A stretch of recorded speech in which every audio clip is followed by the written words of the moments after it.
You guys, something wrong right. with you guys. All right, so Not me. we got the whole crew together again. We're back. Well, most of the crew together again. We're back live. Last week we had a different show. I don't know what this week's show is going to look like, but we're going to get right to it on the other side of the intro.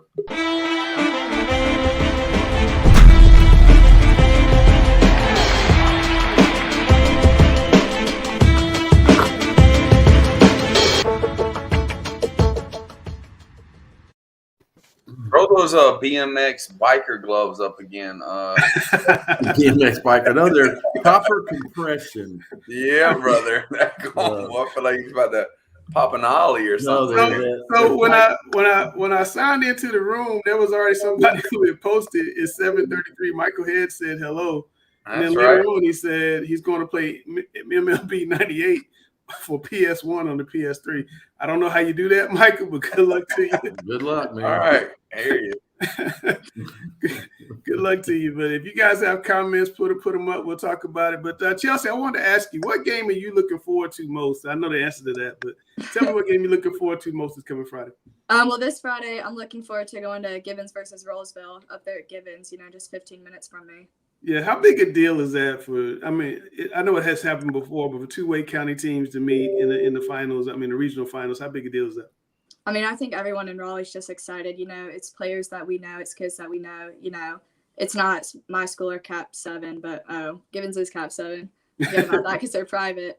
But just seeing like a team that we've played before, it's all friendly competition to see people in our area succeed and go to that level. It's exciting. Absolutely.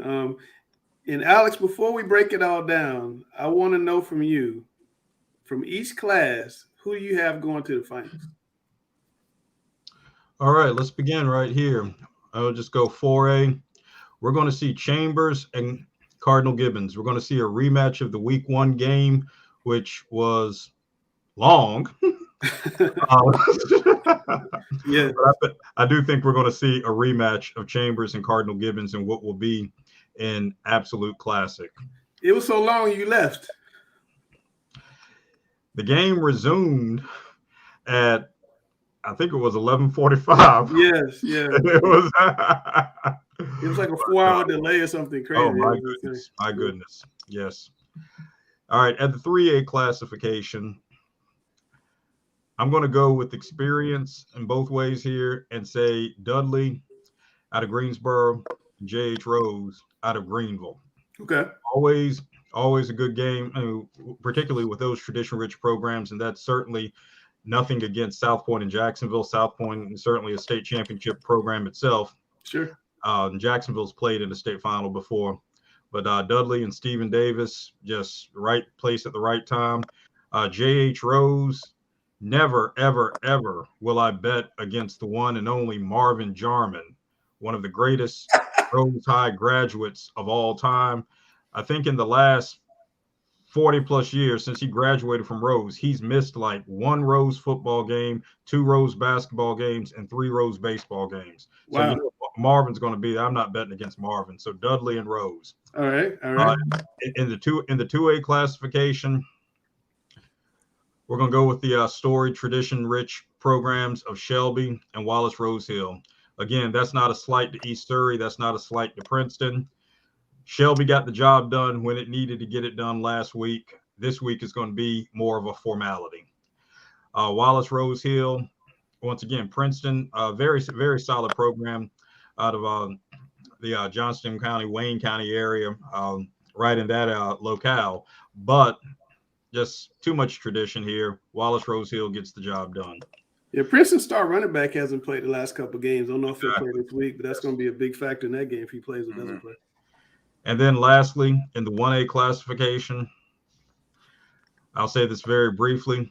Let's just go ahead and commend the tremendous seasons that we've seen at Pender and Mitchell counties, because it's not happening.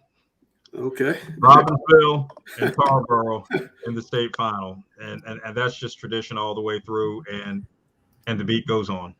You heard it there. That's Alex Bass, Hill State Hoops on Twitter when you want to get at him for his picks. I don't know. I mean, Sam, what do you think about his picks? Did he get them right? He got almost all of them right except one, maybe. What's the one he didn't get right? I'm not saying it right now. Here we go. You put me on the spot, I'll tell you everything I think. All right, Grace, what do you think about the state championship locations and the dates? Here we go. I mean, locations suck. I'm going to tell you that all the time. I love our respective schools. I mean, shout out to the ACC Atlantic champion Wake Forest Demon Deacons, who will be playing in Charlotte this weekend. Outside of that, Charlotte, I think, is in the western part of the state, has proven their dominance over the past few years.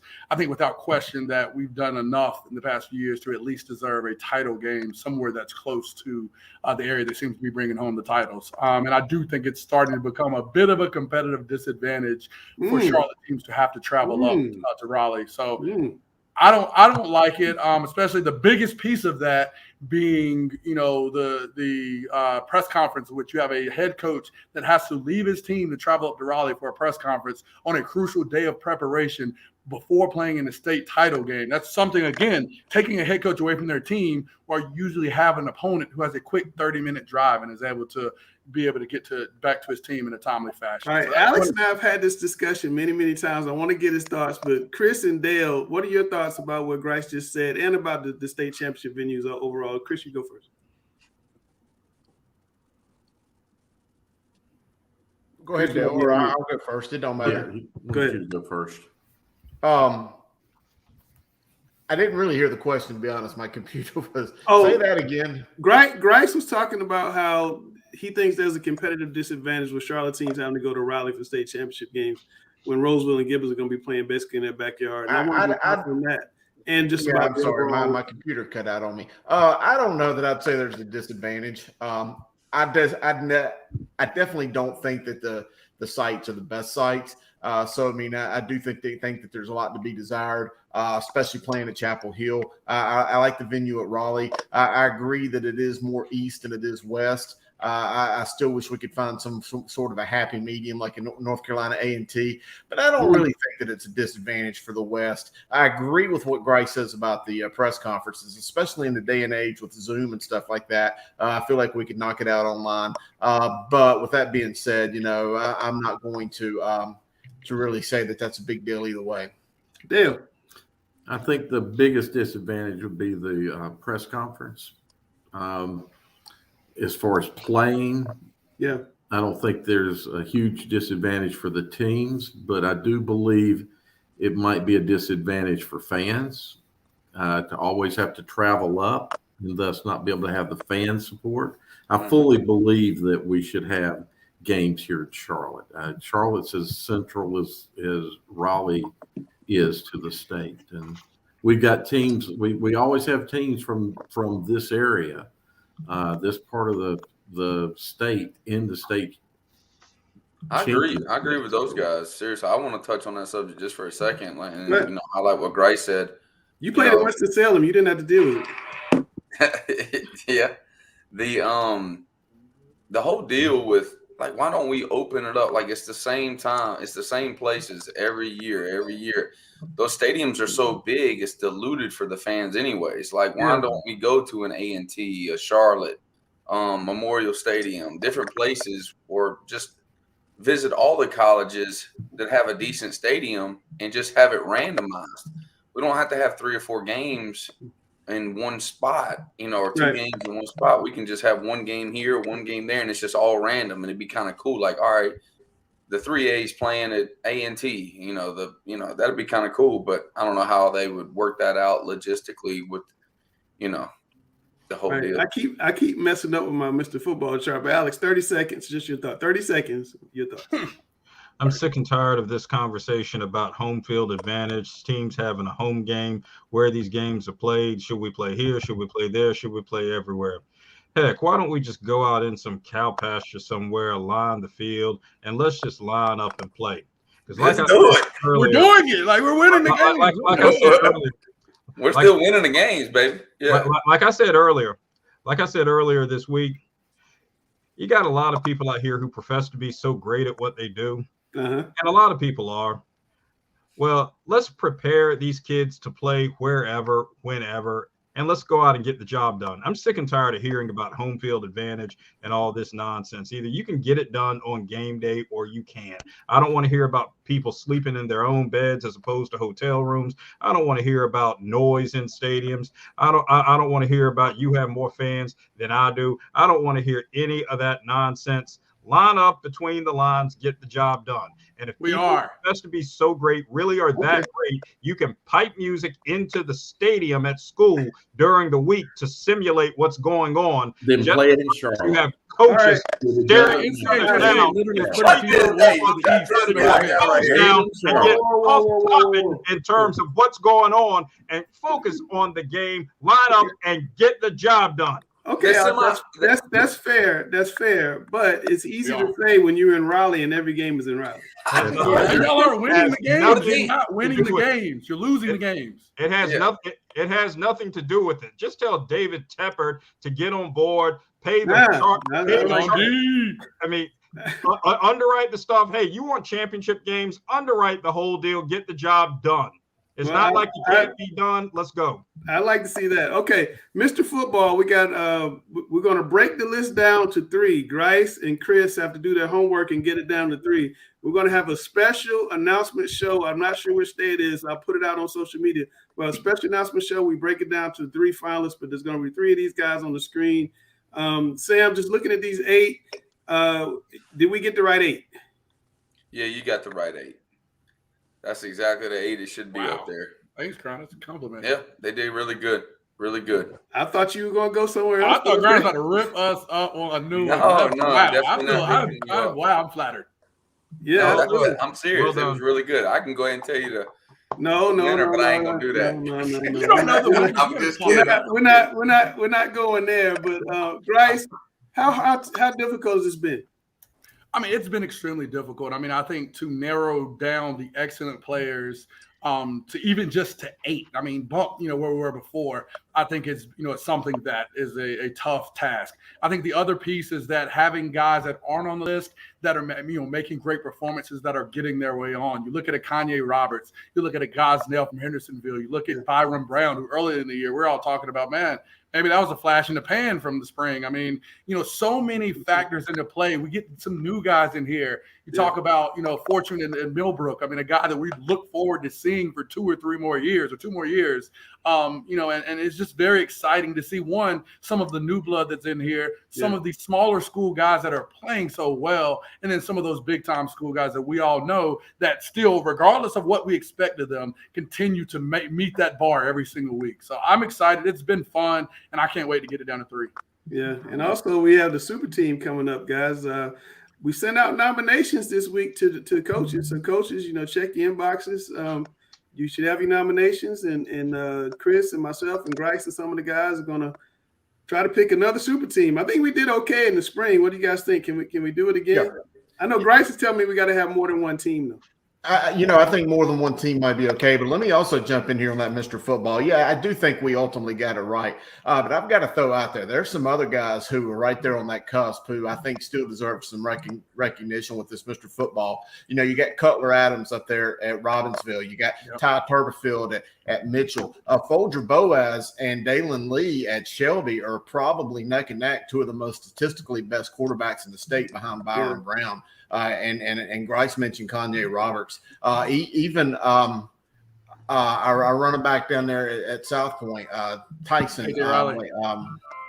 Tyson Riley. Yep. He's got a boatload of yards and touchdowns. I mean, there's still some guys that could jump in there this week with some big time games. But still, looking at the competition and stuff across the state, I think we got the right names. Well, it's not over yet, fellas. Better have a good game on Friday night. Langston, I'll say, we talk super team. Anybody that contacts me, I'm sure Guru will say the same thing. Parent, kid, whoever, we're going to ask, did your coach fill out the nomination? That is the first question I know I'm going to respond with. Coaches, get that in there. We want to make sure guys are represented and supported. I sent it out. There it is, fellas. I sent it out. You see, there's more responses than that. We had 43 responses in about 10 minutes. That's when I screenshotted that.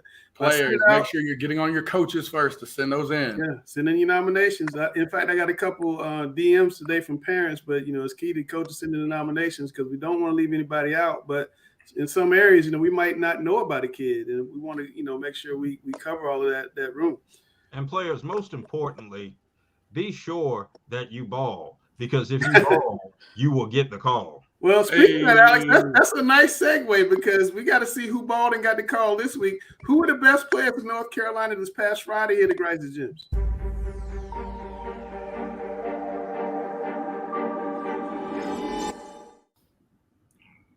All right, Coach Grice, I don't know about you, but my phone has been ringing all weekend. Twitter messages, I've been getting them little red dots on there with all these different messages coming in. Guys letting me know that they balled out here in the 4th round of the playoffs.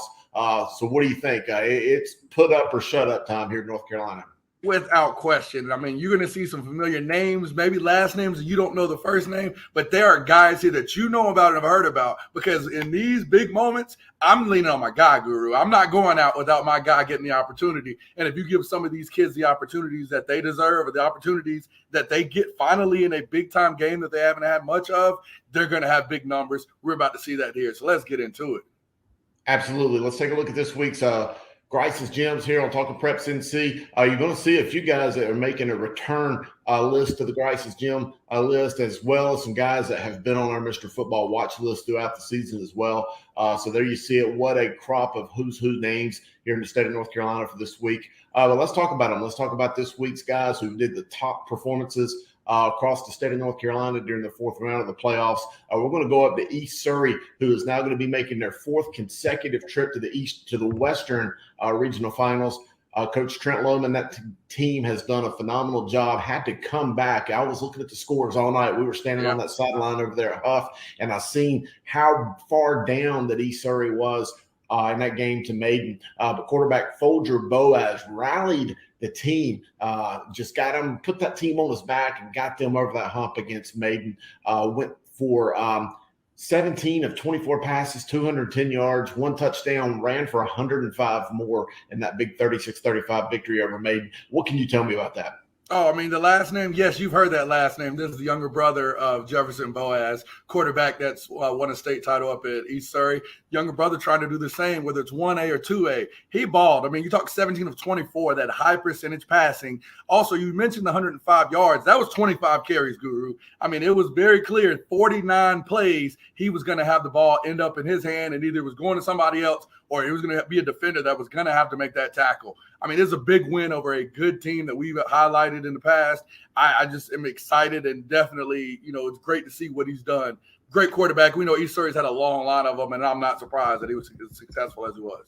Yeah, absolutely. East Surrey, again, making their 4th straight trip to the Western Regional Finals. They won a state championship. They played in a couple more. What a program the coach Trent Lohman has built up there at East Surrey. Some of the guys here in the Charlotte region remember him from being over at Bandy's, son of a legendary coach. But wow, what a big time year for the Cardinals, and Folger Boaz being that quarterback. He's getting all the attention in the world. But hey, let's talk about another team, the 2-time defending state champions in Chambers. You got Anshawn Camp, the junior quarterback, who played a very solid game, went 12 of 18, 240 yards and a pair of touchdowns over a very solid Weddington team. What do we see about this game?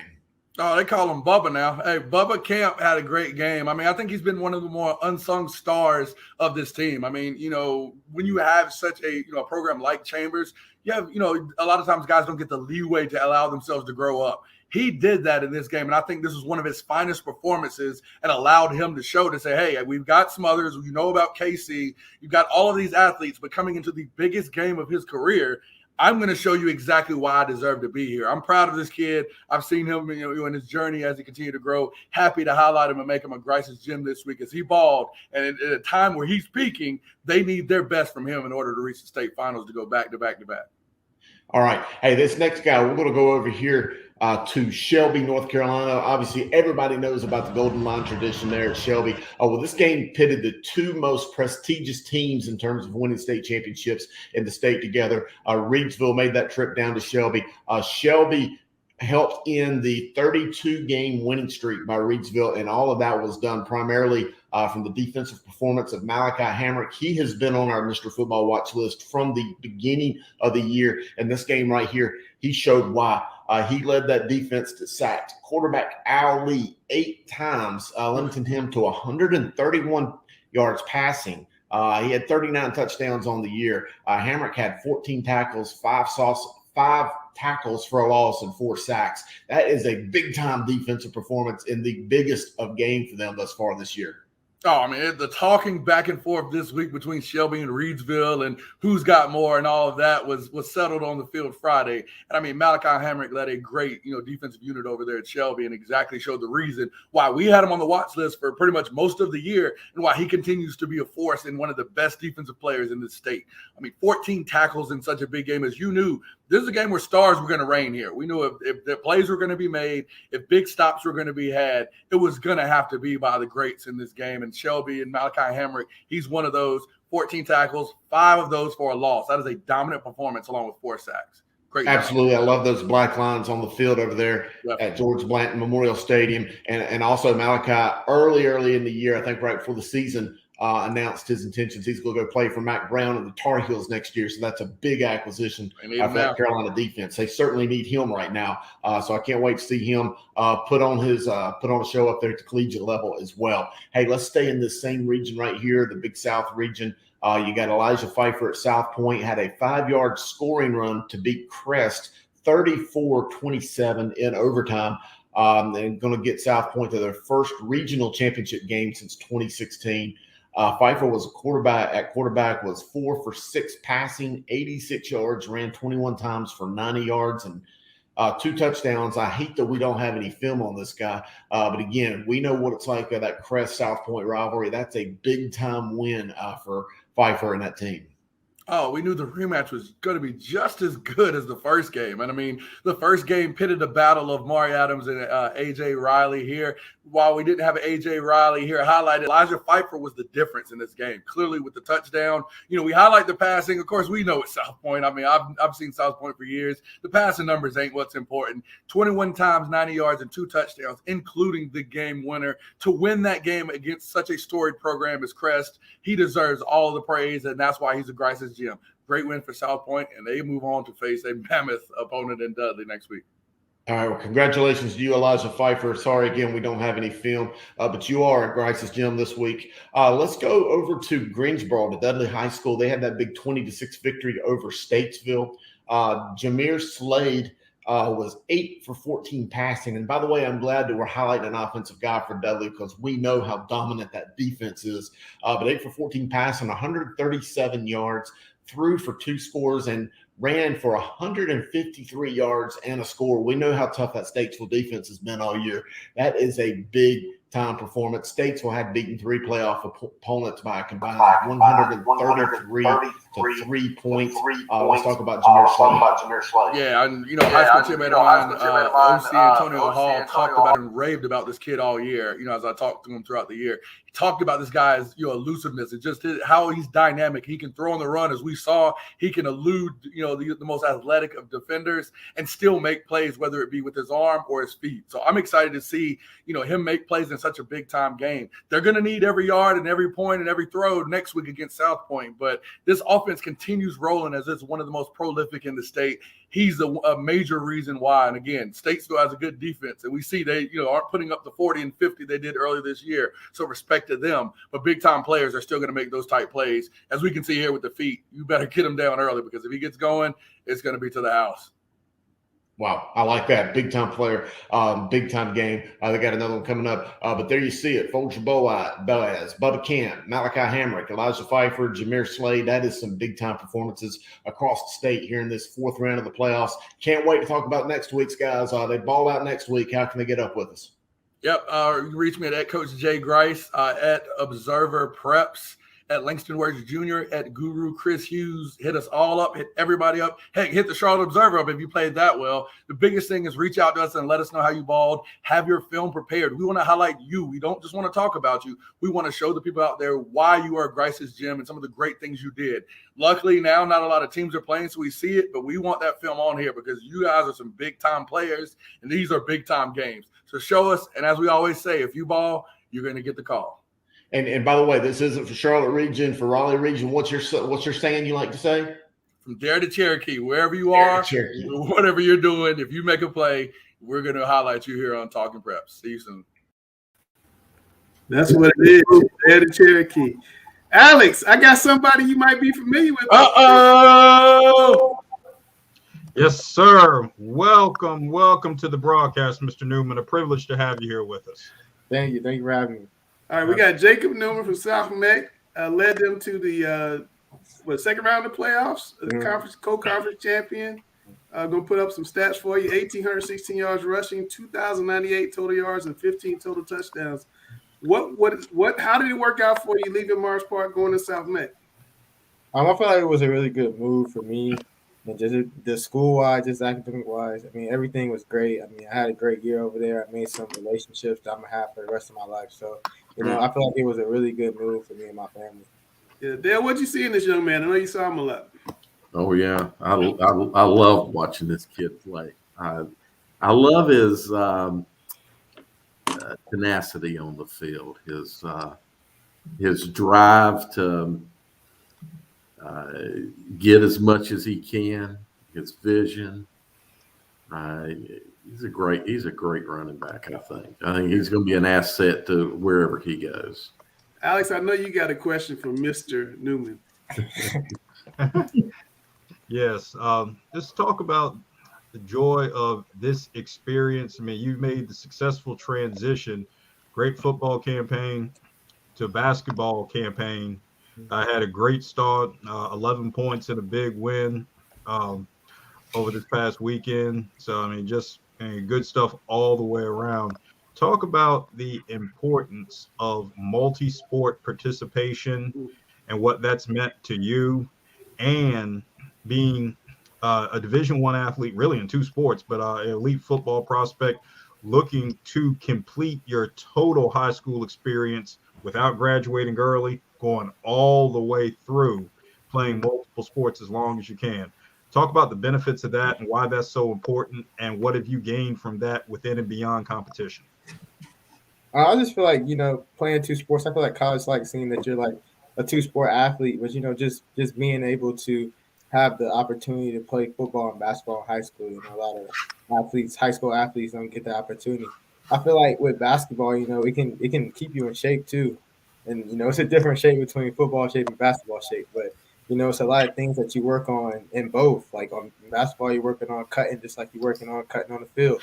So I feel like they both kind of, sharpen the iron, and, just both of the sports can make you better overall athlete. So I feel like those two things have just made me a better athlete. Sam, I tell you what, man, you did a great job this year. I'm just happy that you got all your mother's athletic ability in that. Like, I mean, it's obvious. We all watch you on film, and it's just like, hey, there's no way that's Dad's athleticism. So that's big time for you. One question for you though: you were with Joe all year, Coach Evans. He's one of the strongest guys I know. Is there anybody on the team that can rival him on the bench press? Gotta say me. You? Oh, all right now. He's watching this. Joe does watch the show. Nah, for real, he's a strong dude. Like, I got his class, and he'll put like 500 pounds on there, and he'll act like he's struggling with it, and then he'll just push it up, and everybody's be like, bro, like he's not human. Like, he just makes it look too easy. So, I don't think anybody can mess with him. Maybe Matthew Reddick, maybe, but I got you. I don't think anybody can mess with him on the bench press. All right, man. People gonna start disappearing, so you know it's about to happen. He knows what's about to happen. Like, he got great stats. Stats don't matter in here. Stats don't matter in here. All right, Jacob, you've seen the game show. You know the rules, and your one job. I think Sam tied the last time, so he doesn't have. I did not know what blew him out. No, it was a tie. It was on a 6-game tie streak, right? He was on the tie. Let's get him losing as we get to the last couple. Oh my God! Do I have to tell you the last question that I gonna prove it? So first we gotta let Sam show off his little guns, then we'll come back with the question. Little gun, brother. I'm not MJ, just Coach Griner, but I'm the GOAT of the game show.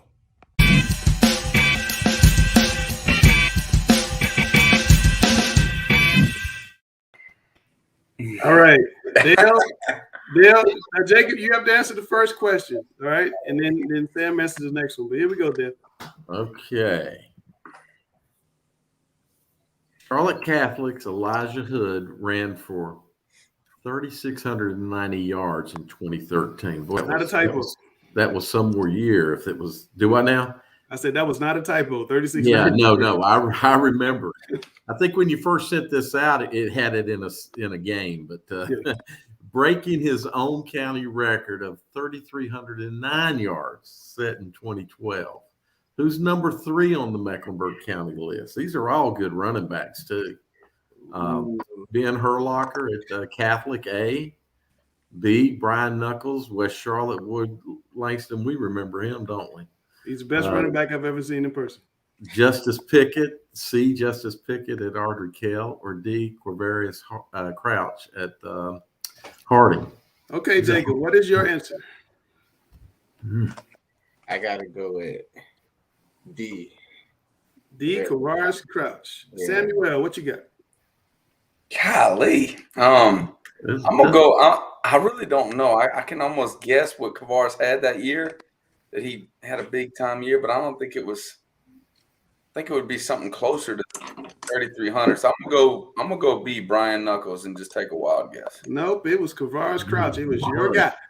I thought it could be. I'm just like, I don't think Brian's. I don't think my guy. Brian was 2,000. He had 3,100. Brian was 2,000 plus twice. What was it? He was 2,000 plus twice. 2,000 plus. I didn't think he got exactly, but it was 2,000. That's what I was thinking. I knew that it was numbers were good, but like I thought that someone maybe had top 3,000. I don't know. Sam, I was trying to get you, and I got you. Let's go, Chelsea, and Sam's up first. All right. Before she married Prince Harry, Meghan Markle was on a popular TV show that ran from 2011 to 2019. Name it. A. Scandal. B. Suits. C. Grey's Anatomy. D. Breaking Bad. Samuel. I'm going to go C. Grey's Anatomy. Grey's Anatomy. Jacob. I'm going to go A. Scandal. I was close. It was B. Suits. I was trying to get y'all with the Scandal, but it's B. Suits. That was Kerry Washington in the Scandal. So it's still 1-0. Sam, you had a chance, Jacob, to really put some pressure on Sam right now. And I love it. Gary's so disrespectful in the back. Look at Gary talking about made up stats. I ain't make up no daggone stats. I love it. Out of the air. I love to see Sam squirm too. That's the thing is that I want to see him squirm. That's okay. Here we go, Dale. Okay. Well, I don't know the answer to this one, but which famous storyteller directed the hit 2017 movie Get Out? A. James Wan, B. Jordan Peele, C. And I looked this up, Guillermo del Toro. Mm-hmm. I said it right. You did. D. Tim Story. Jacob, what you got? I'm gonna go with B. You gonna go with B as in boy? Yeah. Okay. Samuel, what you got? I'm gonna go B as well. The answer is B, Jordan Peele. Jacob, you gave away the fact that you knew it with the ooh. I knew that one. I ain't gonna lie. Sam had no clue till you went ooh. Oh my God. Sam's sitting there saying, if I guess his answer, then I'm no worse than one down. Yeah. His strategy. Jordan Peele, man. Everybody. Here we go, Chelsea. Which real-life pro athlete was considered for the lead role in the original Terminator movie? A. Dan Marino. B. Mike Tyson. C. O.J. Simpson. Or D. Michael Strahan. Michael Strahan just went to the New York Giants Hall of Fame this weekend, too. I'm going to go C. O.J. Simpson. The Juice. What you got, Jacob? Yeah, I'm gonna go with O.J. Simpson too. That is correct. It's still 2-1. I like it. They just doing your own thing to you, Sam. He's doing your me right there. He's doing your four corners, man. He's been watching the show. He's using that four corners. I'm with it. He's been watching the show. Let's go, Dale. Oh gosh. Dr. Weird is a character in which Adult Swim cartoon? A, Aqua Teen Hunger Force, B, Mr. Pickles, C, Samurai Jack, D, Rick and Morty. Jacob, you can knock him out right here. I think it's D, Rick and Morty. Rick and Morty. Samuel, what you got? Well, I can't go with that no matter what. I'm going to go A. Dang it. You came back in time. Your daughter told you that. No, come on, my Just don't count me out. That's all. They'll drive me in the back. He's been wanting me to lose so bad. It ain't gonna happen. Jacob, the belt stays here. The belt stays here. You had it. And Gary, don't disrespect me in the back. Look, Jacob, I knew you had a basketball game scheduled for tonight, so I was happy that it got postponed. You're able to come on the show. But good luck this season in basketball. You guys got a special team. I saw the game on Friday or Saturday when you guys had the big upset against Kansas. So that was you guys got a good looking team. You're looking for somebody who hadn't played ball in 2 years. You don't look too bad. Appreciate you. All right, man. Take care of yourself. Good seeing you, man. Yes, sir. Thank y'all for having me. Good job. Thank you. Yes, sir. That is Mr. Newman, Alex's favorite football player. So why were you saying he didn't get it from his dad? You know his dad was pretty good, right? He's a very good athlete, so he had to be, given that gift from some gene pool, and it's got to be the mama's side of the family. Both his uncle and his dad were pretty fast. I played against his uncle and his dad. Did you? Yeah. They were good ball players. Yeah, they were at Olympic. Gary said that anytime, here's the rule of thumb. Anytime you have a kid that's really good at sports and their father coaches that same sport, you always give credit to the mother for the athleticism. It's just rule number one. You always do it. Jacob's dad was one heck of a football player. And when I met him, he was pulling a Volkswagen up a hill with a rope. I never seen anybody do it. Him and Mark May were trying to get in the league, and he was pulling a Volkswagen. They sent me to do a story. He was pulling a Volkswagen up a rope. I'll never forget that, like 88, 89, somewhere there. I just started, and it was crazy. All right, Chelsea, before we let you get out of here, I know we don't have a Chelsea's World tonight, but tell people how they can be on Chelsea's World in the future and get featured in the Charlotte Observer and the Raleigh News Observer, which is more publicity than you can get anywhere in this state. Yeah, what Langston said, tons of exposure. If you want to be featured on Chelsea's World, my Twitter is @ChelseaSiffle. My direct message is open to anyone. Just hit me up, and I'd love to set something up. All right, so you got openings? Can I get on next week? Sure. Just DM me. All right, so you guys make sure you hit up Chelsea. Chelsea, thanks a lot. Have fun this weekend at the game. Who's winning? I'll see y'all. Who's winning? I got Gibbons. Got Gibbons. All right. I want Louisville, though. All right. I think it'll be a high scoring game, though. I think it'll be, 40 to 38, 42, 35, something. Wow. Really high and exciting. Think you're giving up that much, Alex? It's going to be a high scoring game. I do agree with that. But I do think something more like the 29-21 Gibbons over Cleveland. No.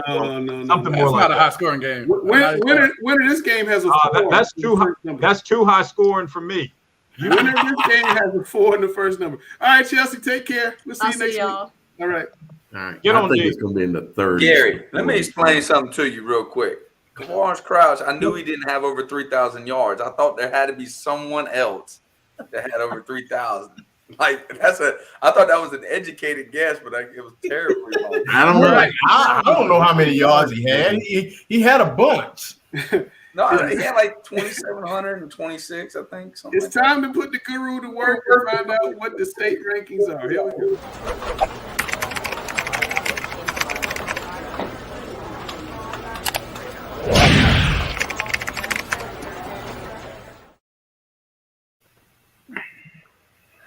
All right, guys. Well, let's take a look here at the 1A rankings. We'll start there. Tarboro, obviously the number 1 ranked team of the state. They've got a tough contest on Friday against Pender. I do not think that that's going to be a walkthrough. I think that they're going to have to win it. You see Mitchell right there.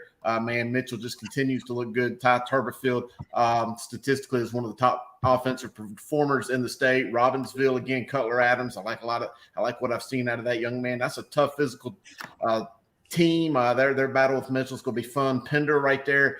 They got a 3-headed monster in the backfield. They're really good. All these other teams are obviously out of it. Mount Airy, Northside, Murphy, Northampton, Eastern Randolph, Southside, all great teams. But, hey, them top 4 are the top 4. They're the ones that still got a chance.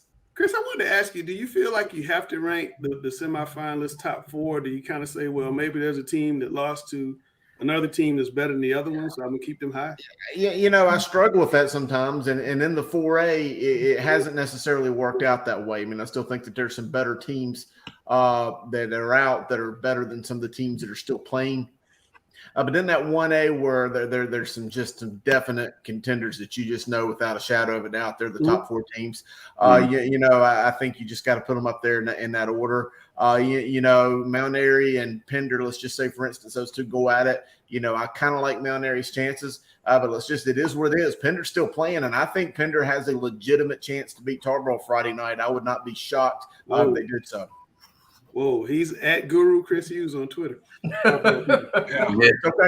It's okay. And I'll take it. Looking here at the 2A rankings, obviously you got Shelby right there, number 1 team in the state, knocking off the 32-33 game winning streak held previously by Reidsville.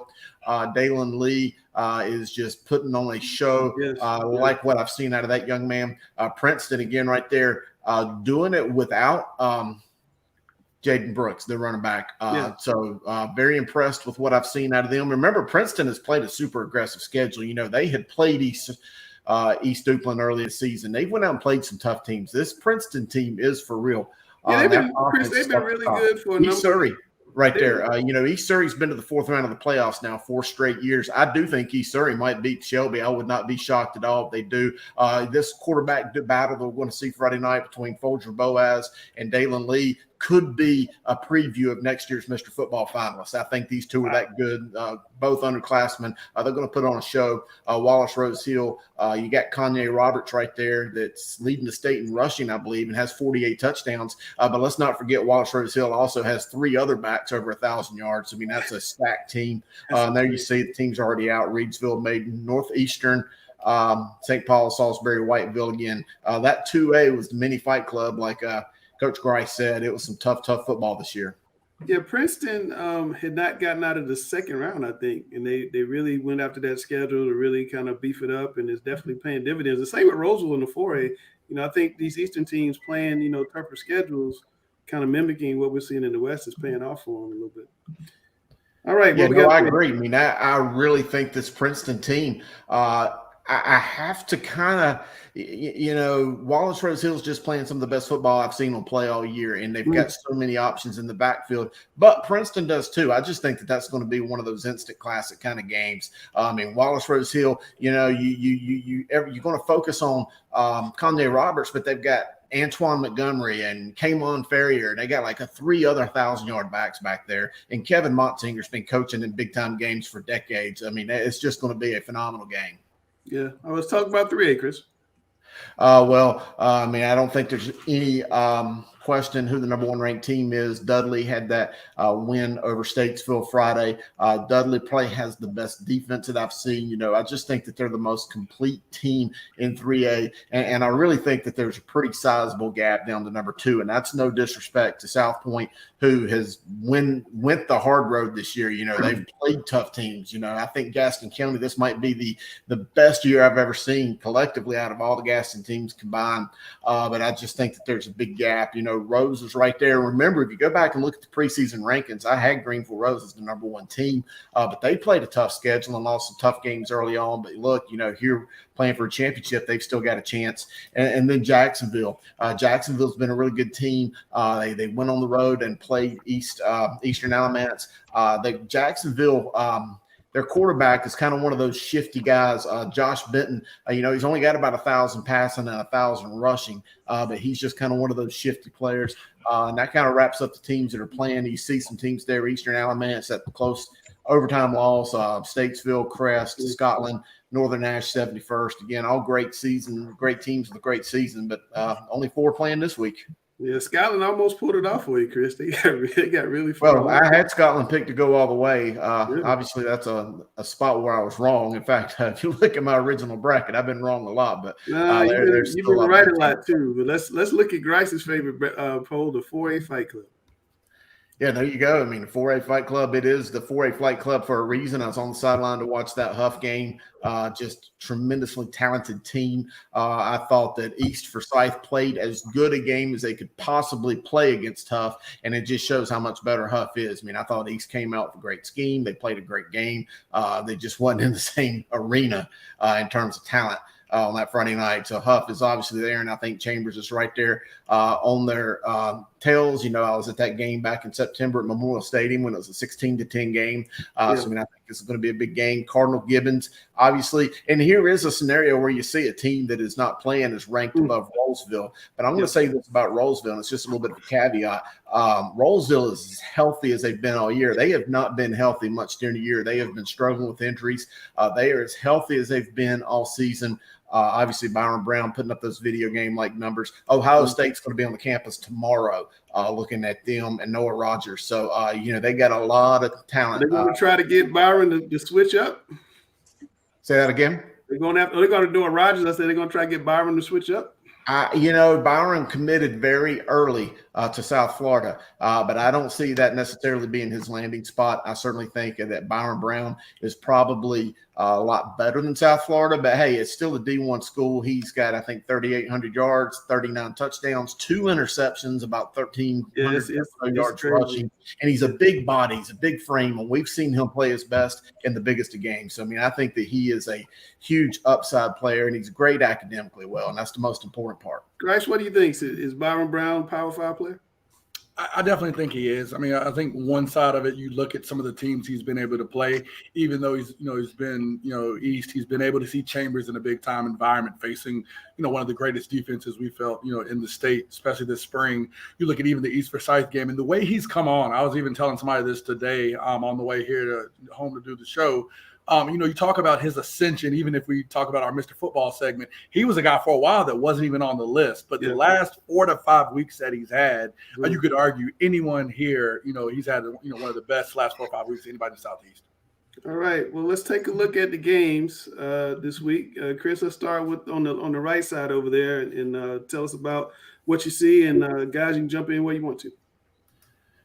Well, I want to start right there at that bottom right with that Tarboro Pender County game. Again, I think Pender County is a team that has a chance to win this game. Pender's coached by Tom Means, who's been all over the state, has hundreds of wins. Tom Means left Pender and went to, Ashley. He went to Patton over there in Morganton. He was a big-time quarterback at Davie County and played at Elon. So, Tom Means has been around. He runs that old Georgia Southern-style ham ball. He has got a backfield that's got about 3,000-yard rushers in their own right. I'm trying to think of their names, but Anthony B, I think, is one of them. They've just got a lot of talent. So I do think that Pender has a chance to beat Tarboro. I mean, obviously, I think Tarboro is going after their 6th or their 8th state championship. I think 4 in like the last 5 years. So Jeff Craddock has obviously built a machine. Tobias Dorner's kind of their workhorse out of the backfield. Got a lot of talent there. Obviously, that T formation. I think that's just going to be a Donnybrook of a game. That Robbinsville Mitchell County game again. You got Cutler Adams at Robbinsville, who just gets behind those tackles and goes. And they're just such a physical team. And then on the other side, you got Ty Tuberfield at Mitchell and playing at home. And that's just an incredible home field advantage there at Mitchell. So I think that's a tough game. Looking up there at that 2A. And it's hard, by the way, for me to even think of picking a winner in that Robbinsville Mitchell game. I think it is just such a 50-50 ball game. Looking, obviously, kind of said, Wallace Rose Hill, you got 3 running backs at 1,000 yards. Princeton is on a backup running back in Christian Paris, who put on, I think he rushed for about 250 yards on about 35 carries last week. So, a tremendous effort by him. I do kind of think Wallace Rose Hill is playing the best, but dadgummit, you look at Princeton, and they've played great all year. That East Surrey at Shelby game, I do think that East Surrey has a chance to win this. I'm not going to get here and just call for the upset, but I'm just going to say it right here. It would not surprise me in the least to see the Cardinals advance to the championships. Sam, is that going to happen? Is Shelby going to go out in the regional finals at home in front of all those people? Absolutely not. They're Lions. King of the jungle. No, we can't get you. Not so fast. No, seriously, Shelby, come on, man. Like, they got the black lines down. They mean business. It's just what it is right now. But honestly, Langston, I mean, even full disclosure, we will talk about the game of the week. Yeah. This one was a close second. I mean, you look on both sides of this, the way East Surrey has played, both explosive offenses and explosive quarterbacks there with Folger Boaz and Dalen Lee. I mean, I'm excited to watch this game. If I could get out there in time, I would have to leave here at 3:30 just to be able to get out there to watch the game. But, you have two great programs. Coach Lohman's going to come in there with those boys, coming from 1A, showing it doesn't matter to them. 1A, 2A, they play good football, and they're going to be ready to go. So, I mean, it's going to be an excellent game. But goodness, to pick a winner there first off, and then to see Shelby lose at home, I just can't see it. I mean, it's going to be a fun one. You better get there early, I'll say. Go eat first. There's only one game I feel certain about in all these games this weekend. That's the one I think Shelby wins. It's going to be like Gibbons. It's going to be a high-scoring game. I think the winner's going to have a 4 as the first number, but I think Shelby's going to advance to the state championship game. Shelby's defense is just such underrated. They're really good. No, not underrated. Got a monster game. All right, Chris, tell us about the 3A.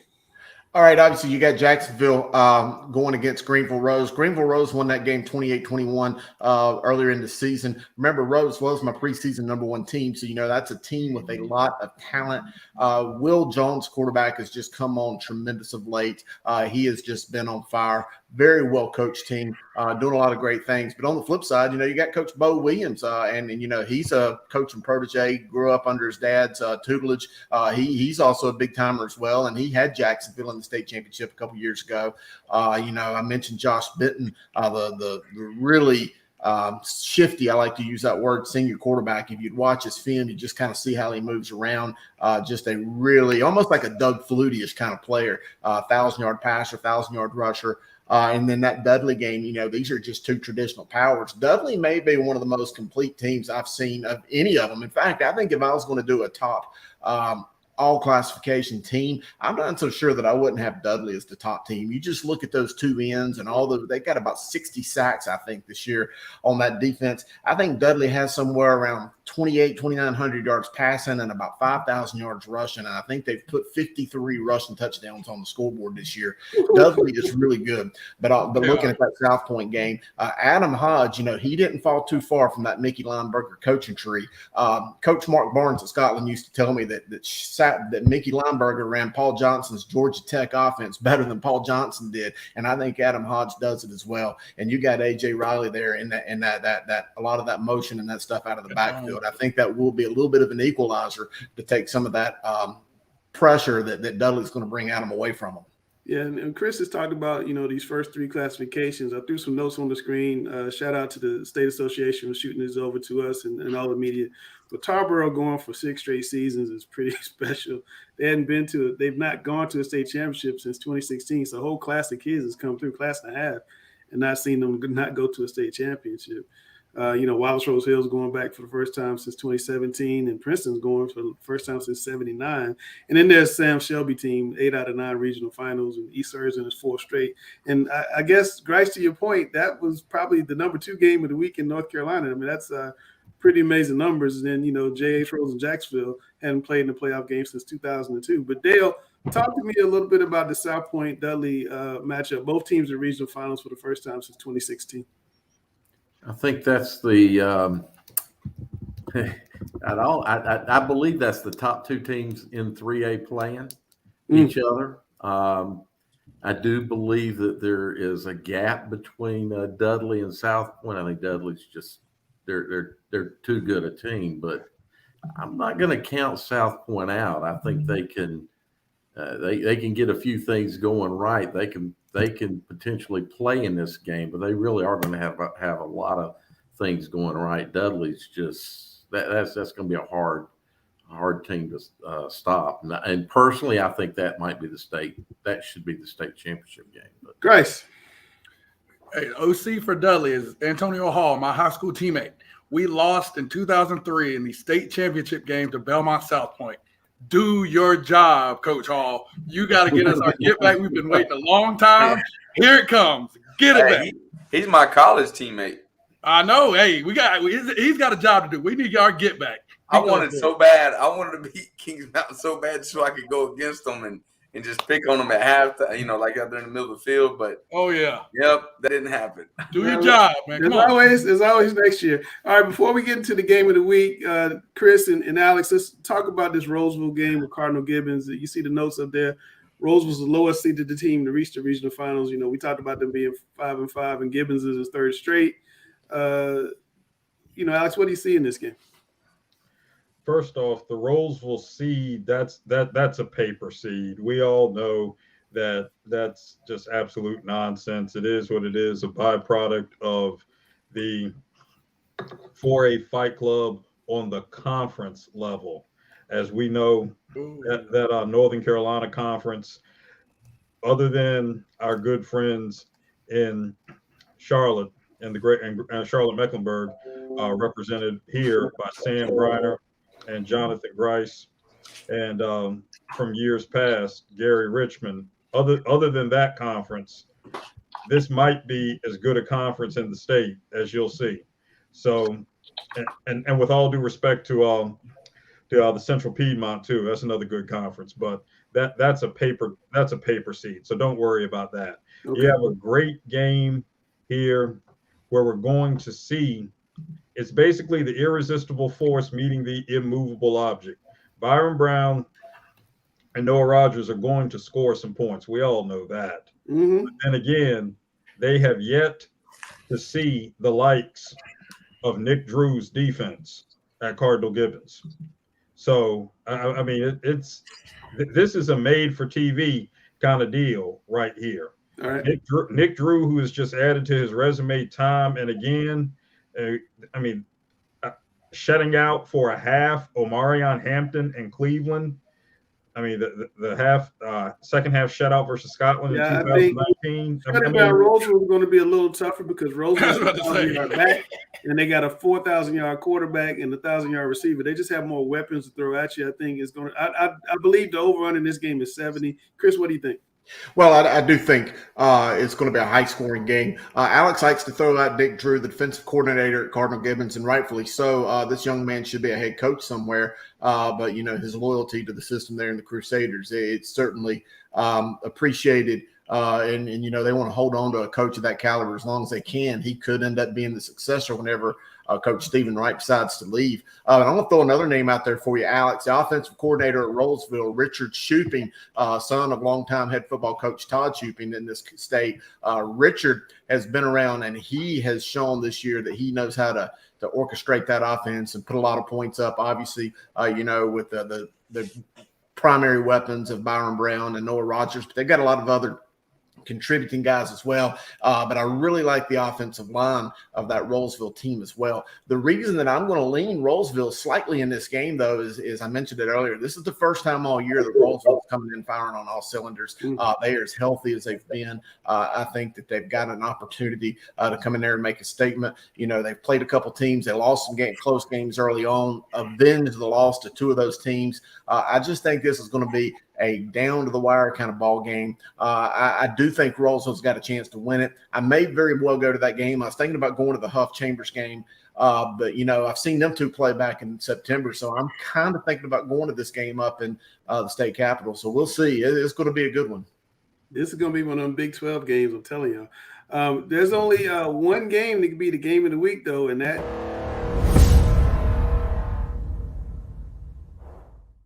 all right, before we let Gary loose, and the Chambers people waiting on Gary, and Gary hadn't said a word since he's been on the show.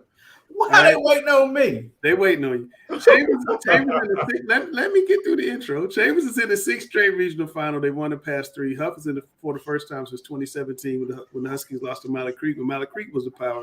It's amazing that these 3 schools in the northern part of Charlotte have been so dominant. Huff and Chambers met earlier this year. We discussed that. Huff won 16-10. And when we get back from the other side of Grice is right, we're going to let Grice talk about it and Gary talk about it.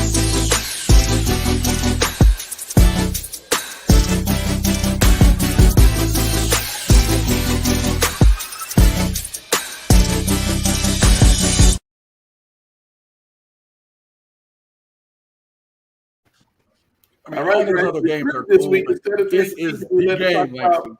huh? I said, this is the game. All these other games are cool. This is the game of the week. The game. The daggone game. This is the game, and it's so big that instead of just doing 3 keys, Grice wanted to do 3 keys for both teams. So we got one slide where Huff will win. Then we have another slide, Chambers fans, while Chambers will win before you start coming on. Yeah, I see what you titled this. Goodness, Langston, you like tried to set me up here. You see what he did, Grinder? Like, look at this. He did. He did it on purpose. I'm trying to tell you. I know he did. But hey, have you not noticed? Langston's hands are clean when he's doing this right now. He always are. But let's get from behind. Let's go behind the curtain for a second. I laugh because Langston always seems so impartial and everything. Normally he sends me a message with some games. We try to pick them. This week all he said was send me your keys. He knew what was up. Everyone did. I mean, this is one of those games I think we're going to remember for a long time. You have 2 teams that are nationally ranked in the top 40, 2 teams that are unquestionably for a year or more been the best teams in probably 100-mile radius. Huff and Chambers, I mean, it's going to be a fantastic game with the storylines aplenty. You look at Huff aiming to do something that they haven't done with a school that has probably the best team that they've fielded since its inception. You have a team in Chambers that is coming off looking to be iconic. I mean, we don't have many coaches like a Glenwood Fairby that are going to go the back since Mallard Creek has done it. I don't know. It's been a while, of course, since Tommy Knott, since someone has been so prolific. So, I mean, you're chasing history and legacy on both sides. So the storylines outside of the game are so immense. And I mean, even talking with both sides, I have friends on both sides that coach in this game. I'm excited and grateful to be able to see, what they're about to experience. This is, to me, life and legacy changing. And yes, it's that important. Because I've seen both of these teams, I mean, more than I've almost seen their entire season as far as film. Even watched this game last night again, the 16-10 Huff victory in the regular season. I wanted to switch it up and kind of go why Huff could win this game, why Chambers. I think this game is as 50-50 as it can be. Looking at that first game, you see a lot of missed opportunities. But let's start on the Huff side. If Huff is to be victorious, if this is in the paper, Langston writes about Huff being victorious, these 3 things are going to be the things that happen. First, Hudson's going to have to play the best game of his life. You look in the past 3 weeks, he ironically has been at about a 48% completion percentage. To compare that with the game that they won 16-10 over Chambers, he actually was at a 48% completion percentage as well. The last 3 games, he's had 2 touchdowns in the air and also 3 picks. In the Chambers game, he also had the -1 interceptions over touchdowns, being held without a touchdown pass while throwing a pick in that game. So I think he's kind of been where he is. He needs to take that next step. He's got it in him, and him at his best is one of the best players that I think quarterback-wise in this state. He's got to take that step and really take hold of this game. If he does, that offense is really going to explode and put up some big numbers. Second, we got to go to special teams. To me, special teams, is going to play a big role in this game. Nolan Hauser, the sophomore kicker for Huff, is one of the best players in the state. You think about it in a game and how games go where field position is so important. This guy's kickoffs consistently go into the end zone or the 1-yard line at the worst. He's able to kick from 45 or 50 yards as far as field goals. So as soon as Huff crosses the 50, they're basically in his range. This guy has 5 field goals in the last 2 games and was vital in the first game versus Chambers. And I think he's going to be there again. I mean, he's having a great run. Let's go to the defensive side. Talking with Coach Chachi Sullivan. This is Coach Chachi Sullivan's best defense that he's had since he's been at Huff. And he's been there in some capacity since it's opened. He talked about this defense being the right amount of aggressive but heady, meaning they make the right plays but are aggressive enough to stop important players. Even so far in the playoff run, they've held, Mr. Newman, as we called him, to very pedestrian numbers. You talk about East Forsyth, Keyshawn Brown only having, I think it's about 77 or 80 yards, with the majority of those yards coming in the fourth quarter with under a minute left. They've done a great job so far. They've got their biggest test again in Hollywood Smothers, but this is going to be the reason. These 3 things, if they win, they're going to have to happen. Let's switch it on to the other side. Oh, wait. Hold on. Before we do that, we'll give you a quick second. We gotta let Gary talk about this game because I've been hearing about it all week. Dale heard about it on the sideline. Gary, just give us your thoughts on Chambers at Huff. Hey, Grice, go on the NFL Network for all that mess. Chambers is gonna win the game. Simple as that. Okay. You can do all that analyzing and this and that and that. Unless there's a ton of turnovers and over 100 yards in penalties against Chambers, Chambers is going to win the game. Period. Simple as that. You don't have to do all that other stuff. That's it. Chambers going to win. They better. They better.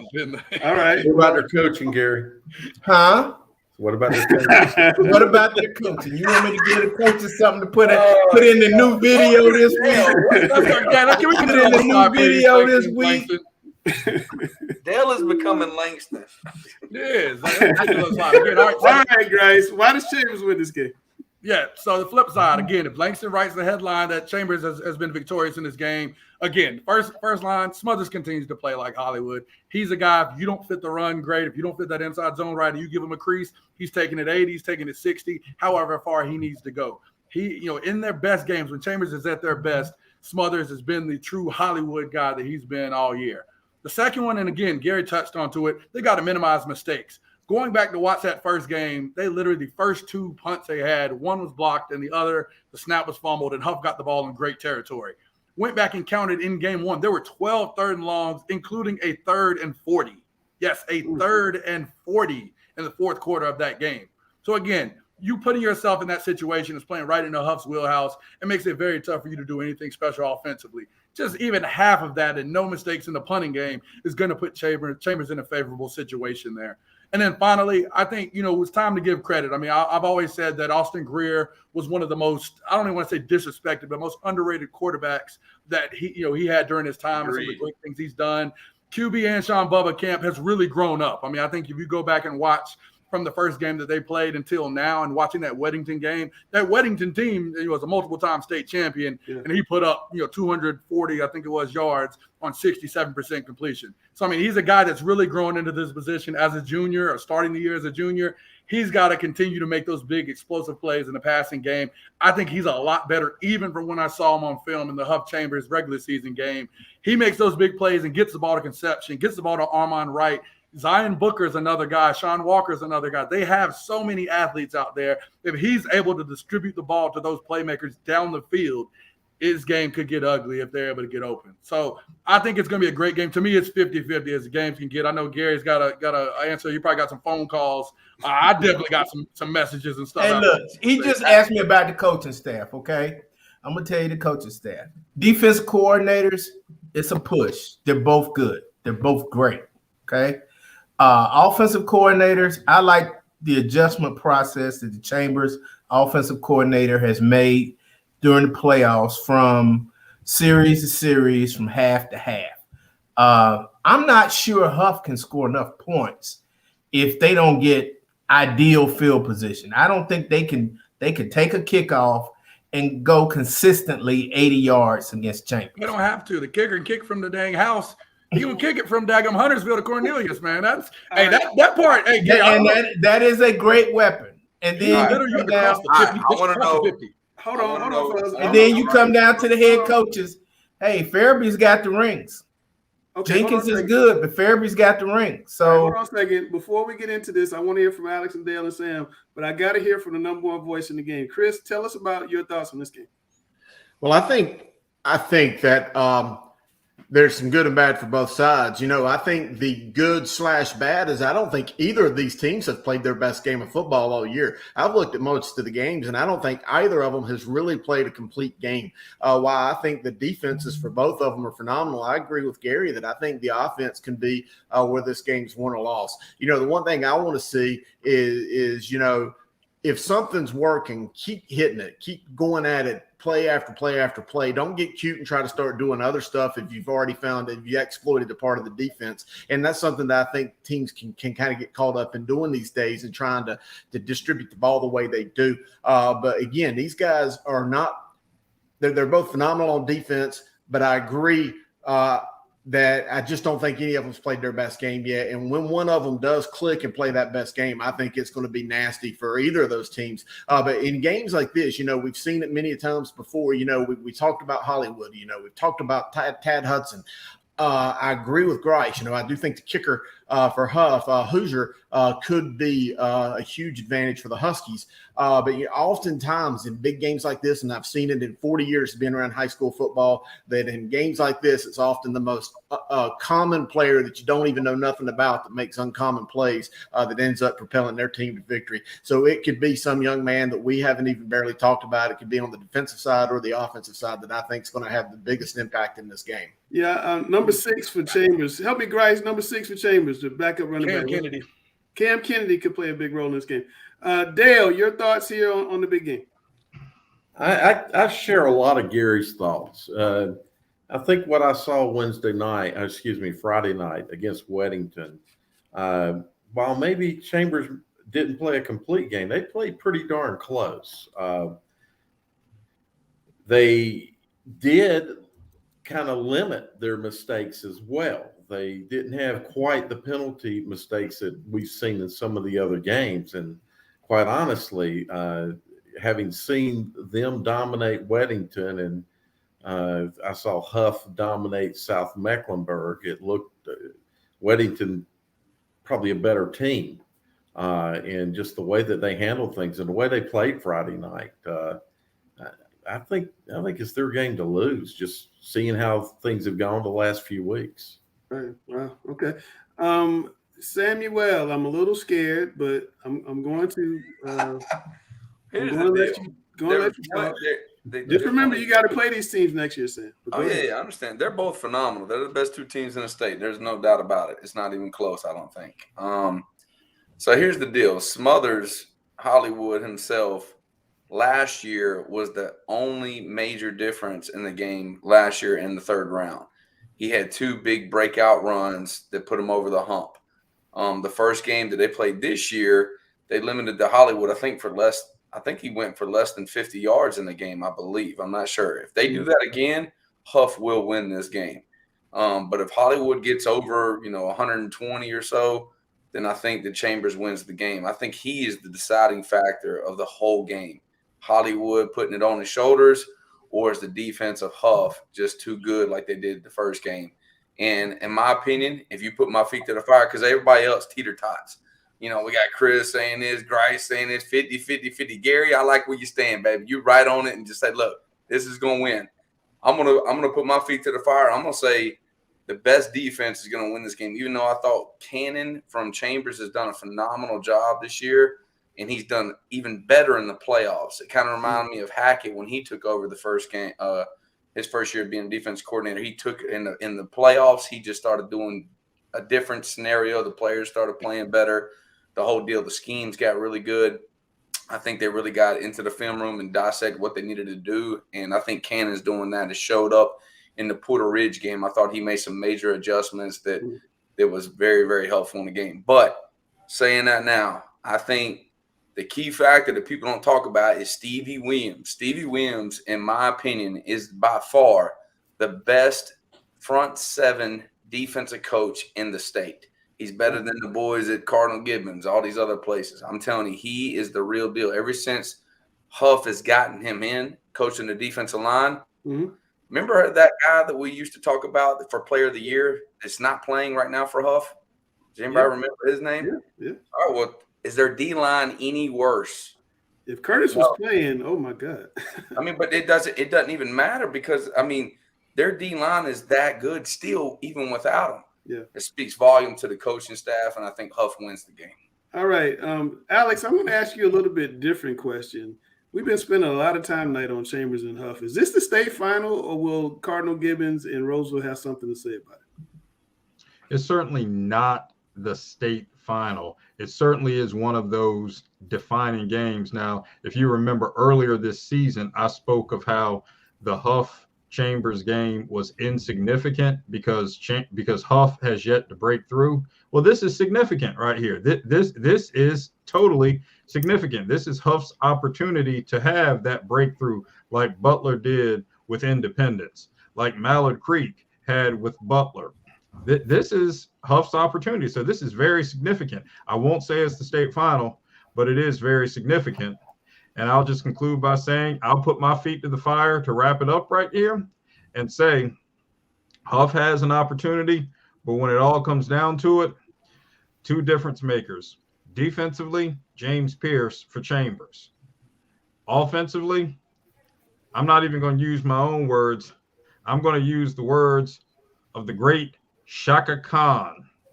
There's a song that Shaka sings that says, he's waited at bus stops all his life. Yeah, you get on the bus to play for championships. He's been in and out of those spaces. He hits the holes time and again. Seeing eyes that spoke to him with that great field vision. From sad, hadn't been sad the last couple of years, and gifted spaces, sad and gifted places. Gifted places being Chapel Hill and Raleigh for this gentleman. And if anyone recognizes what I'm talking about, the next line of the song is, he's on his way. He's going to Hollywood. I was wondering where you're going. All right. In every Democratic or Republican convention, there's always rebuttal. Chris, you had a rebuttal.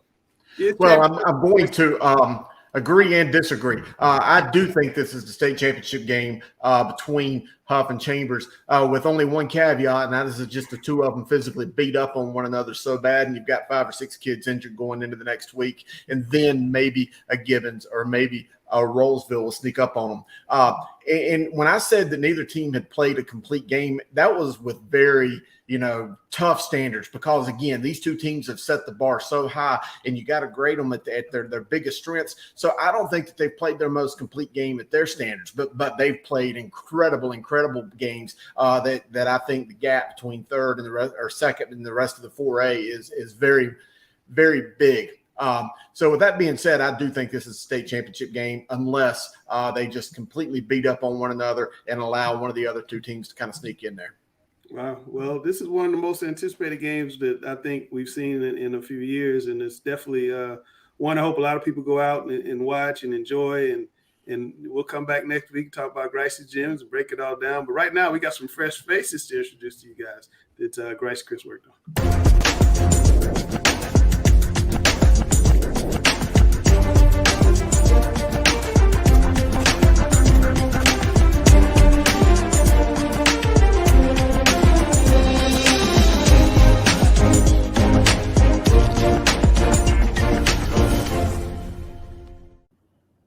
All right, everybody, we're heading into the semifinal weekend of high school football. One more game to go before these teams advance to the ultimate goal of the state championships.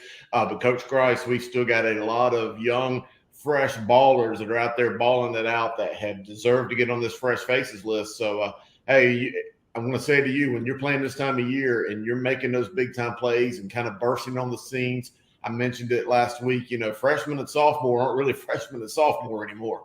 Definitely. I mean, these guys have achieved a new level and are in a different season. That second season that's so important for a lot of these teams. We look at these fresh faces and we talk, and I've said it before, you're going to find guys that have stepped up and risen to the occasion in these big time moments they've been waiting their entire lives for. We get to highlight them and show you how important they're going to be going forward for the team.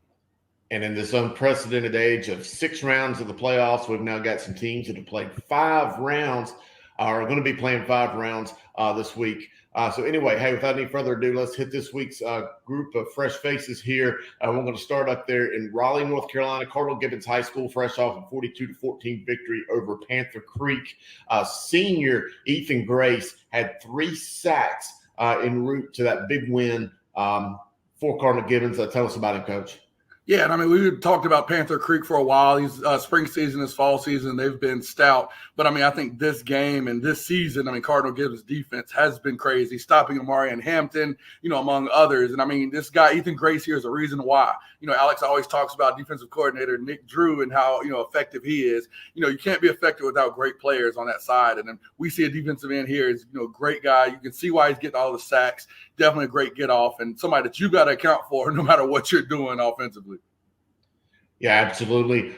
Good-looking young football player. He is a senior, but again, sometimes just players, even senior football players who may be starting, it takes a while for them to kind of get their seasons going. And playoff games like that, sometimes uncommon players or common players make uncommon plays. I've heard that saying for a long time in my coaching career. So Great job there for Ethan Grace, Cardinal Gibbons High School. Let's stay in Eastern North Carolina and go all the way down to the southeastern coast to Jacksonville. The Cardinals have a 27-20 victory in overtime, 27-21 victory in overtime over Eastern Alamance. Let's look at Damon June. Damon June had the game-winning touchdown in overtime to propel the Cardinals to that victory. Tell us about it, Coach. Yeah, and I think we're going to see it right here. Again, it has on here he's a freshman. He ain't a freshman anymore. And with making plays like that, you can see why they had to get him on the field in this playoff run. A lot of freshmen are sitting there cold on their, after having their respective JV seasons. This kid here shows his elusiveness, shows his ability to stick his foot in the ground there and as he gets near the sideline and get those last few yards. I mean, it's great. You see his size. You see the numbers he had there. I mean, what a productive kid here as a young guy. And I think somebody we're going to have to be looking at as we go further and as he goes further in his career. Yeah, he had 12 carries for 82 yards. But again, he's a freshman and did that against a very good, rock-solid Eastern Alamance team that had been up there near the top of the rankings all season long in overtime for all the marbles on the table. So great job there. Damon June, sorry I messed up your name earlier. All right, Coach Grice, let's stay right here in Eastern North Carolina. Princeton High School had that big victory over St. Paul's. Remember, St. Paul's was in the state championship game back in the spring. And let's talk about Christian Paris. Had 247 yards and 3 touchdowns in that championship game. Jaden Brooks has been out with injury, and he has really stepped up his game. Let's talk about this young man, Coach. I mean, I think they just keep producing great athletes. I mean, we knew about Jaden Brooks, somebody we've been watching, for a while now. But, again, the next guy to step in there, Christian Paris. I mean, you look at the speed, the trusting of his blockers. I mean, again, a lot of times for a guy that hasn't had the reps as the star, you get in there and you don't necessarily trust those blockers, or you're trying to do what the star is doing and not running along the track that you're supposed to. We see that the guy's, his versatility. He's probably been on kickoff return the entire time. Now he's adding that duty of being in the backfield with that. We can see how impactful and how dynamic he's been this season. They seem like they haven't missed Jaden Brooks these last couple of weeks, and here's why. Yeah, you see that phone booth football that you like to talk about, but that wing T and that single wing offense that Coach Travis Gaster's running, that is really hard to contain sometimes. You got to really play some assignment football and disciplined defense to know where that ball's going. But when you got an athlete like him that can take that confusion and next thing you know, be 40 yards downfield, that's pretty impressive. Tough to stop. It really is. And that's Eastern North Carolina football there, by the way, guys. It's a beautiful thing to watch when they get that well-oiled machine running at full speed. And finally, let's talk about one last fresh face. We're going to stay in Eastern North Carolina once again to Greenville. Greenville Rose, J.H. Rose High School junior quarterback Will Taylor had 200 he's got a 225-pound bench. I'm looking at that. Went 14 of 26 for 299 yards in their big victory over Scotland County. Remember, I had Scotland County penciled in to go to the finals. Greenville Rose, by the way, was my preseason #1 pick. But when you see this performance that Will Taylor had, that is a big-time performance.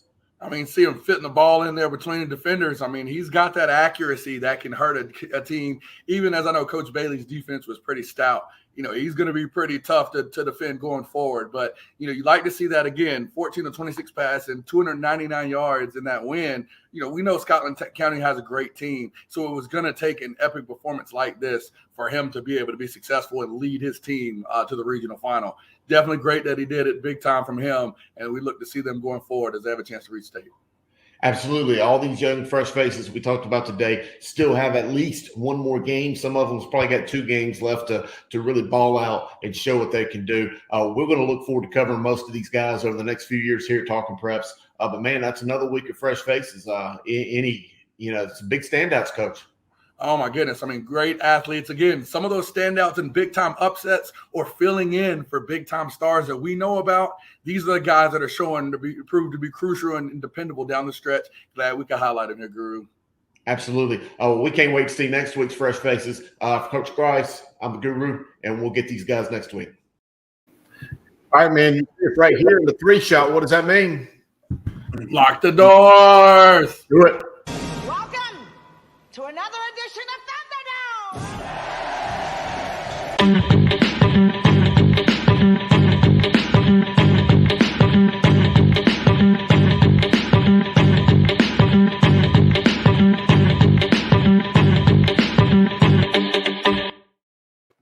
I didn't see me here in the background, but I was having to text some of the football coaches in the East to kind of ask for forgiveness before they see me picking completely against them.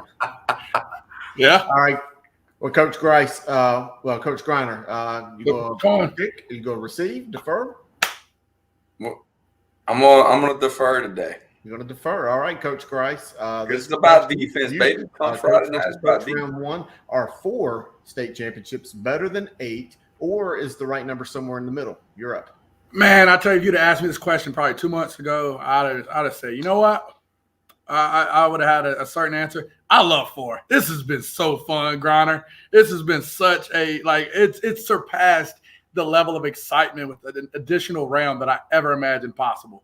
I mean, even just for us, like being able to participate, going against, a great school with a rich history like Butler down there in Matthews, then going to Asheville and probably, like I heard a quote from a guy that was like, never in 100 years that I think that Asheville would host Mallet Creek.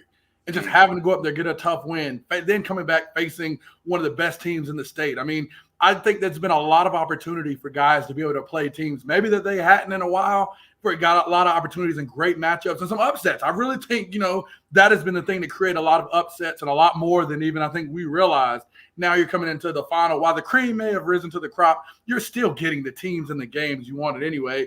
Look at last week. I mean, you got East Forsyth and Huff. I mean, one of the 4 single A top teams against 4 AA. I mean, that stuff, I think I used to want kind of that number in the middle. Give me 5 rounds, throw everybody in the pot. Let's see who bubbles up to the top, baby. Let's go.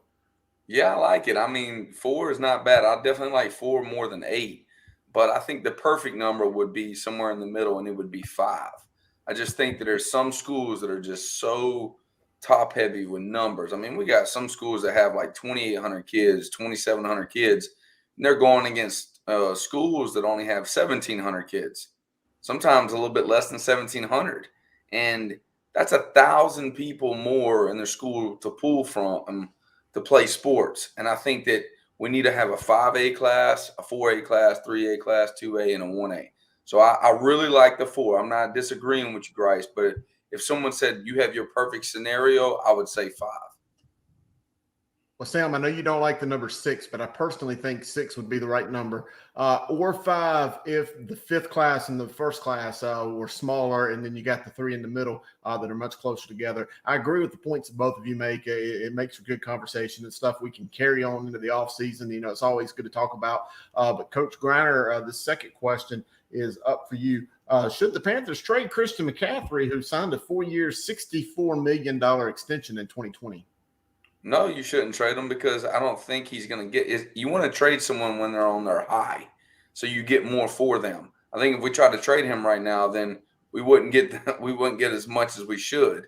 I think that, he's just been cursed a little bit the last couple of years, but I think that you might see a 4 or 5 year stretch now where he doesn't get injured at all. And I really believe he can do that, because I think it's more disappointing to him than more than anything else. Get him out of here. I mean, you're not going to see anything better. I mean, you got a guy that has. I mean, he's starting to get a list of ailments. It's not like it's one bad knee, not like it's one bad arm, but like he's starting to. I mean, he's collecting medical bills. I mean, his insurance has to be through the roof. It's like a teenage driver with their car insurance. I mean, he is out here paying premiums because he's going to have some major surgery. Get him out now before he's a guy that can't even walk in 2 years. Get in a productive back. You're able, again, with the contract, the new team can restructure it so he still can be attractive. There are certain teams. I mean, everybody always, puts white guys and the Patriots together. Maybe they can figure out something, or somebody that can use him. Maybe but get a productive running back in here. Get some offensive line even. Heck, let's go that route. You've got Tim Hubbard that can be good. He was a workhorse at Oklahoma State. You've got running backs that can do the job. The key is protecting your investments, protecting the guys that are trying to get the ball out to the receivers. Love you, McCaffrey. It's time to go. I'm with you, Coach Grice, and I think McCaffrey needs to protect McCaffrey. I think the man needs to retire. You talk about not being able to walk, man. I want that man to be able to walk in 20 years. He needs to just go be an actor or something on TV. He's got the smile. He'll make a lot more money on TV. All right. He definitely is good. Here with you for this final question here on Coach versus Coach today. What's the best pregame meal and the one that you don't want to ever have as a pregame meal ever again? My favorite pregame meal, one I usually would have, would be a chicken parm sub and a Caesar salad. that to me was just the perfect meal, and I'd always eat it. I'd go get it from Tony's Pizza back when I was at Hopewell. Give me a nice little sub there. They did a great job, and that was something that I just always enjoyed. As far as one I don't want to have again, honestly, man, I don't want any bland chicken breast with regular rice with no flavor and some distinct unrecognizable green beans or something. Like, I always hate that. Like, they give that just generic stuff sometimes to the kids, and people work hard and do everything, and I support that. But sometimes you like to raise a little money. I try to tell our kids a little incentive in fundraising. Raise some money so you can get you some good stuff. So Brian, I know you always you giving those guys first class, and everybody out there is trying to, but make sure we're getting those guys some good food, because if it doesn't look good, it doesn't taste good, they ain't gonna play good. That is very true. Best pregame meal is some type of pasta, though. I love, like, if you have some options. Say you have an Alfredo on one side, and then you got some spaghetti and meat sauce on the other. Like, you have your options, because some people want, Alfredo. Some people want a meat sauce, and I think that it sits well throughout the game. You play well. It's something that you can play through halftime, and you feel like you still got a little bit of energy with, like, an orange or something at halftime. So I think this is a really big deal. Now, we've been blessed where I've been the last 5 years or so. A church has really stepped up and performed like pregame meals for us every Friday night. And we have been super blessed with great food. And I like not knowing what that is each week. I look forward to it. Like, before, I used to go get Maggiano's, which was phenomenal when I was advanced. I used to go get Maggiano's and stuff, and it was really cool. But, like, I knew what we were eating, and I was like, dang, I know what we're eating. No, you want to know. Like, there's enough certain things that's going to happen in your life on Friday night. I need one thing to be consistent. I need one thing to where I know. I may not know what that 5 technique is going to do. I may not know what my right tackle is going to do. But I know at 2 p.m., dang it, I'm going to Tony's Pizza. I'm getting my sub. I'm getting my salad. And that's going to be great. And it's going to be predictable. And I'm good. The one I'm totally agreeing with you about the bland stuff. No like rice and just bare chicken. Like that. That's just seasoning. Like, come on, man. Yeah. Back in the 90s, we used to do T-bone steaks. You always look forward to that pregame meal. And, we used to do a grilled chicken and some stuff like that. But the only pregame meal that I want is the meal that you've got right there in the school that day, all the team together. I don't want to have the opportunity where my kids can go off campus and eat somewhere else and get in some trouble and not even make it back to the bus to make it to the game. So, I want to keep the team there together. But, all great options. All right, well, guys, we had a fun show tonight. Some lively debate from Alex, who got a little animated, as he sometimes does. As we should. He should. And it's time for the star of the show to have his big moment. So we're put him in his one shot. There's so many bigger stars in this show than me. I'm just privileged to do this, but I am going to be at the big time show game. I'm going to be at Huff versus Chambers at Huff. And I am going to take my boy Hackett. Coach Hackett's going to go with me, and Coach Chad Greer. We're going to go eat at the Chicago Dog, because one of my favorite things to eat is a Chicago-style pizza, and there's one at Chicago Dog in Cornelia. So if anybody wants to join us, I'm coming. Look forward to it. It'd be great. I like the big rice, and the guys show up. Chicago-style pizza. Isn't that like meat on there? Like, that's no. It's like a pie. The sauce is on top of the cheese. It's very thick. No, I've had a Chicago pizza, even in Chicago. I don't trust you. I'll take a picture. Sam, you gonna have meat or just cheese in your pizza? I'm probably gonna go cheese, maybe a little red onion or something in there. Banana pepper. Chicago pizza. Did you eat any meat on Thanksgiving, Sam? Oh yes, smashed. And I think I gained 90 pounds from it too. I'm still like, I need to get on that Grice, workout. I need to start. So the gun's got a little hang on him now. Yeah, it's got a little dangle. You know what I'm saying? The shirt didn't like it spit in the way, same way. Yeah, don't. All right. Well, before we get out of here, I'm gonna give Gary the last word. Anything on this big game, Gary? Before we get out of here. Yeah, I'm glad they kept the game at Huff. I think they earned home field advantage, and they should have the right to keep it. Hope there's a big crowd and a great atmosphere, and the weather holds off, and looking for an exciting game. I think it'll be close, but I think in the end, I think Chambers will win, because I think they've gotten better as the season has gone along, and they've really cut back on their penalties. And I think that was the only thing that gave me pause about them at midseason. was the number of penalties they were getting, but they really cut back on those. So looking forward to a good game, but I got a game, so I doubt if I make it. Are you That's been the thing. That's been the big bugaboo with Chambers during the run was the games they would have all those penalties. We've seen them get. I think they went to RGK, got into a battle because they had like 15 penalties for 150 yards. So that's going to be key that they stay out of foul trouble, as we would say in the basketball world. But look, it should be a great game up east where Alex is with Roseville and Gibbons. I'm still telling you, take the 70 on the over. It's going to be a high-scoring game.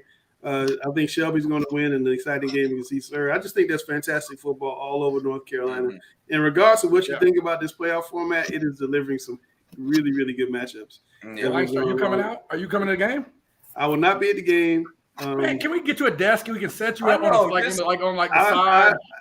I'm trying to figure that out, but I won't. I cannot. Come on. I cannot be in this game. Hey, Langston's been to a total of 4 games in his high school football career. And that would be very false. One of them had Brian Knuckles in it, and that's why. Go ahead, Chris. That would be very false. All right, by the way, I did not do a 60 seconds this week, but I do want to throw it out there. I will be heading down to Columbia on Saturday to cover the 5A state championship. Coach Tom Knotts, obviously a big-time name here, going for his 14th state championship, 6th in a row at Dutch Fork. By far the goal. We need a Dutch Fork Chambers, Dutch Fork Huff, some type of combination. Richmond County Dutch Fork. We need somebody next year with Tommy hooking up. And Tommy's, it's crazy. He won 100+ straight games in 7 states. You know what Tommy ought to do? Tommy's already conquered North Carolina. He's conquered South Carolina. He needs to keep it going south and go conquer Georgia. Conquer Georgia? What about go to Duke? Conquer the ACC? Tommy Knotts to Duke. Tommy Knotts to Duke. That's what needs to happen right there. That would be one heck of a bold hire. All right, I'm Langston. That's Gary. That's Chris, the #1 voice high school football. That's the great Dale Ross, Alex Baskin-Sharian, the coach Jonathan Grice, and the star of the show, Sam Griner. And we are talking preps. And we see you next Tuesday.